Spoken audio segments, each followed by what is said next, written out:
नमस्कार मित्रांनो, Maharashtra news YouTube चॅनलवर तुमचं स्वागत आहे। माझं नाव आहे गणेश जाधव। आजचे 24/2/2025चे वाशिम मार्केटमधले बाजारभाव काय आहेत आपण आता बघणार आहोत। चॅनलवर नवीन असाल आपल्या सबस्क्राइब अवश्य करा दररोजचे बाजारभाव जाणून घेण्यासाठी।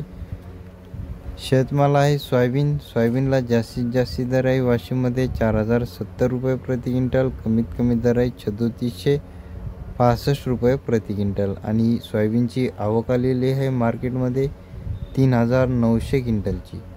त्यानंतर चना बाजारभाव, चण्याला जास्तीत जास्त दर आहे 5611 रुपये प्रति क्विंटल, कमीत कमी दर आहे 5130 रुपये प्रति क्विंटल, आवक आलेली आहे 3500 क्विंटलची।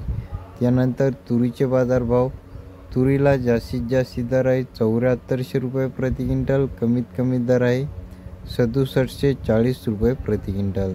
तुरीची आवक बिन भरपूर आलेली आहे, 3300 क्विंटलची आवक आलेली आहे।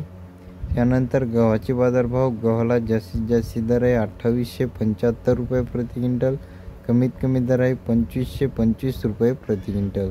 त्यानंतर आवक आलेली आहे 3000 क्विंटलची।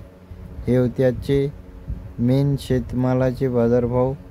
दररोजचे बाजारभाव जाणून घेण्यासाठी आपल्या चॅनलला सबस्क्राइब अवश्य करा। पुन्हा भेटूया पुढच्या व्हिडिओमध्ये। धन्यवाद।